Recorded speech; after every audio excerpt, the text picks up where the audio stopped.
Good morning, everybody. Hey, let's try this for take 279. Why Honor Bound? Why do we train the way we do? What was the goal? What was the vision? First and foremost, I apologize because you know what? One of the keys as a leader is learning how to communicate your vision so that people understand where you're going. I think someone once said it great. They said a true leader, if nobody is following you, then you're just taking a walk. And first and foremost, I want to thank you guys because so many of you guys have trusted Mandy and I and Honor Bound and our coaching team with your health and fitness journey, and we don't take that lightly. From the very beginning, when we started Honor Bound, we wanted to do something different. I won't lie. I had so many conversations with Mandy. I won't lie. Without Mandy, I would have went on my own. I was too scared of failure. And what I mean by that is the vision of what I had, even when I talked to other fitness professionals, told me it had never been done, that it wasn't going to work. And I was like, well, just because it's never been done doesn't mean that it shouldn't be done. And so I wanted to create more than just a gym. So the vision for Honor Bound from the very beginning has been to be more than just a gym, to be more than a place where people come and work out. I wanted to create a home for athletes. And I know what you're saying. Well, Nick, I don't consider myself an athlete, or is this just a gym for athletes? Yes, this is a gym. This is a home for athletes. And I say that, and this is really important. Back, I don't remember when, but Nike has this. Nike's mission statement is to inspire and innovate for athletes everywhere. And then there's a little asterisk by the word athletes. And the founder said that if you have a body, you're an athlete. I love that last line. And I think there's something really, really magical in that line. And this really strikes at the very heart of what why I wanted to create Honor Bound different. When you look at yourself as an athlete, no matter what that athlete might be, whether you're in the NFL or the NBA, or you're chasing the Olympics, or you're like me and just an everyday dad who wants to get better at his DECA time, when you look at yourself as an athlete, training becomes different than just working out. You don't go to the gym just to burn calories. There's a purpose. I'm trying to get better at something, and that drive to be the best version of myself, whatever that might look like, whether that's coming into, like I said, my journey started on a weight loss journey. I wanted to be in shape so that I could keep up with my kids. That was a big part of it. I wanted to run that Tough Mudder in memory of my brother. That was a big part of it. Again, I didn't at the time consider myself an athlete. I considered myself an overweight, out of shape dad. But as I started to see myself as an athlete, I started to train to do things, and all of a sudden, the next thing you know, I was training to do these things that I couldn't yet do, and then as I started to reach those goals, something magical happened. I started to see myself as an athlete, and I started to want to be a better athlete, and then I wanted to be a better athlete, and so I did my first DECA, and then I wanted to get a better DECA time, and then I wanted to get that time, and then I wanted to get into the top 50, and now I want to qualify for the World Championships. And that's kind of been the magic secret in my own personal journey. I have always been training for something. And because of that, I have taken off over 80 pounds, right? I started at over 240 pounds. I'm now around 160. And I've been there for 9 years. But that's just it. I've always been training for something. Now, on the flip side of that in my career, I've also watched, for 10 years I've been in the fitness industry, and I've watched people yo-yo their diets. I've watched them lose 10 pounds and gain that 10 pounds back. Many times, actually, I've seen it go worse. Like lose 10, 15, gain 15, 20. I watched my mom do that her entire life. One of the saddest stories that my mom ever told me was she once told me that she hated being invited to weddings because she could never find a dress that didn't make her look fat. How incredibly sad is that?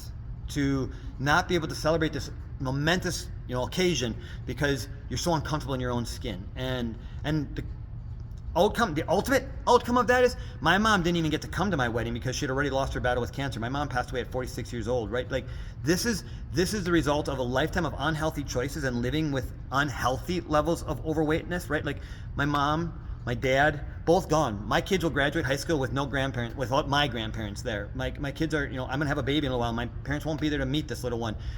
This is what happens when you live a lifetime of unhealthiness. And so when I look around the world today, we as a country are more unhealthy than at any point in the history of mankind.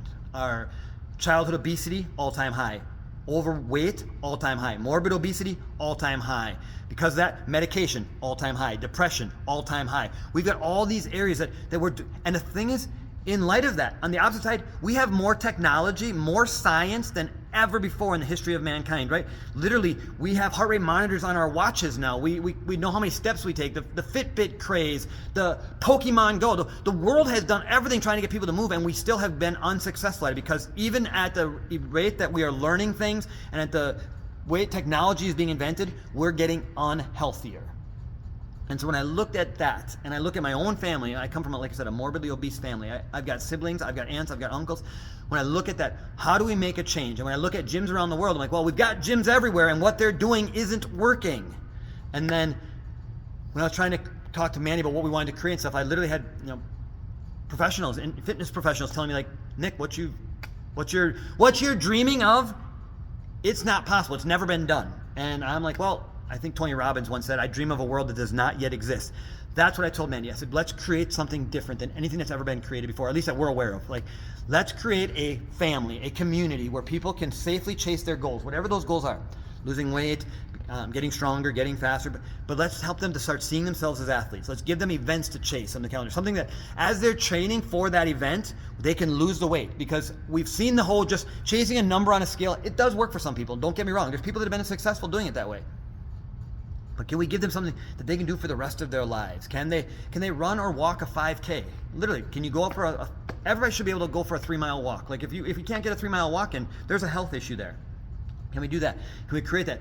What about these people who've never had anybody believe in them? The people that would come into me in my career and they would say things like, hey, I'm tired of being the fat person in my group of friends. Like, I'm always the fat person. I'm just like, well, I just got curves. And again, I'm not dissing any of those things. And I'm not telling people what size weight they should be. I'm just saying I want people to be at a healthy weight. And many times we make jokes about our weight because we're so uncomfortable in our own skin. Again, I come from a family that did this my whole life. I understand all the comments. Well, I'm just big boned. I like my curves. But I've got siblings. I've got family members that would, when you would actually talk to them, they weren't happy though. They were embarrassed with the way they looked. They would hide, right? They wanted it to always be sweatshirt season. And I only say that to say, what if we could? What if we could find a way to help people not live like that? To actually be excited about what they can do with their bodies. And what I mean by that, whether it's doing a DECA, whether it's running a 5K, doing a Spartan race, climbing the Grand Canyon. I don't care what it's playing on your volleyball league, playing on your softball league, whatever it is, having the energy to go to the park with your kids and actually play tag with them, playing a pickup game of basketball, going to the track with your varsity senior son or daughter and being able to run the track with them because you're in that kind of shape. Again, that's the vision of what we wanted to create at Honor Bound. So we wanted to train and not just burn calories and not just put workouts on the floor, but we wanted to actually start thinking, how do athletes train? And that was one of the challenges for us, even when we looked at, well, do we get dumbbells or do we get squat racks? I genuinely believe that we could write a program. We could show people that group fitness doesn't have to be just a way to exercise. It can legit be a way to train. We can train together as a team. We can chase goals, and maybe not even all the same goals, right? Like literally in our gym right now, we have people that are chasing the DECA World Championships. We have people that just want to improve their DECA time. We have people who don't want to do DECA, they just want to lose weight. All those things, we can still all train together, and that was the vision, was to create this place where we were together. We were chasing our goals together. We were celebrating each other's wins. We were believing in each other maybe before we even believed in ourselves. And that's, again, something magical happens. When you're chasing goals and there's people around you chasing those goals with you and believing in each other, and there just really is something. I'm a football guy, right? When you watch the NFL, there are times where the better team on paper doesn't win, but they talk about, just how this team came together, how they gelled, how they worked together as a unit and accomplished something magical. And that was truly part of what we wanted to create at Honor Bound. Could we together help change the way people look at fitness? Could the gym become something that you enjoyed going to and something you had to go to? Could the gym be a place where you saw yourself getting stronger, faster, better, doing things that you never dreamed possible? Could it be a place where you inspired your kids to do the same thing? Again, I come from a morbidly obese family. My mom lost her battle to cancer at 46 years old. My dad lost his to heart disease and kidney disease at 66 years old. Again, young. They won't see their grandkids graduate high school. They won't even see all their grandkids be born. My brother had a baby, a week ago. Obviously neither of my parents will meet. I'll have a baby in a couple months. My parents won't meet that. That's not cool. We can change that. We can fix that if we just make healthier choices. But here's the reality. Even when we're overweight, speaking from experience, as an overweight dad, former overweight dad, and as someone who comes from that family, right? I listen to my family talk all the time about how unhappy they were, but they never had enough to help them get over that, get started on that. I would argue that if I could have gotten them to do something with me and cross the first finish line, if I could have got my mom to do a DECA and just get across the finish line, I don't care if it took her 2 hours, and given her a sense of accomplishment and got her to believe in herself, could I have saved her life?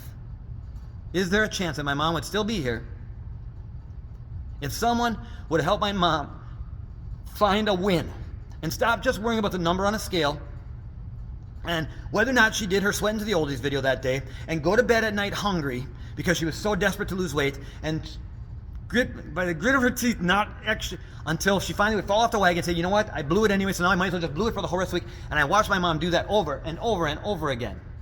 And I genuinely believe that if someone could have just believed in her and got her across the finish line and let her see what she was capable of, and maybe that would have sparked in her something to say, hey, it took me 1 hour and 5 minutes. I think I can do it in under an hour next time. And then there would have been a reason to train. And as she was training, and when she was asking herself, do I really want this extra piece of cake? Or am I really hungry or am I just bored? Maybe there'd have been a reason to not have the extra piece of cake, or to have the extra protein instead, or to go for that walk, or to go to the gym when she didn't really feel like it. And the next thing you know, maybe she does another DECA and she does it in 55 minutes and she goes, oh my goodness, I was just trying to get under an hour. Look at what I did. And if there's a whole bunch of people there celebrating that moment with her, what could have happened next? And then what could happen next? Maybe then that goes from that strong to saying, hey, I think I can do a mile. I think I can do this one run. I'm going to start running. And maybe, just maybe, she wouldn't have been so overweight, and this is coming from 100% mama's boy. Maybe she wouldn't have been so overweight that a tumor could get to the size of a softball and we wouldn't even know it. And so when I created Honor Bound, it wasn't about how sweaty we could get. It wasn't just about, can we get world champions training here? It was that if I can get everybody to see themselves as an athlete, and I can get them to train instead of just work out, maybe we can change the world. Maybe we can do something different than what's been done. Maybe we can, instead of just going up and down and losing the same 10 pounds over and over and over again, we can get people to say, hey, I did this. What's next? Hey, I did this. What's next? And then maybe our kids will see us doing that and they'll think, what can I do? Hey, I want to do this too. I want to do DECA with mom. I want to do DECA with dad. I want to run the Bellin. I want to do this thing, right? How many of our kids are in runners club at school? They're going to run the Cellcom or the Bellin, depending on what your school's running club is. And when we do that, how many of us parents watch our kids train in running club, but we don't have the energy to run alongside them? And how sad is that? So that is why Honor Bound wanted to be something different, something more. We wanted to create a safe place where you could come in and say, hey, you know what, coach? I don't want to lose 10 pounds. I want to lose 100 pounds. I don't want to lose 10 pounds. I want to live life like this. Whatever that is for you, that was what we were trying to create.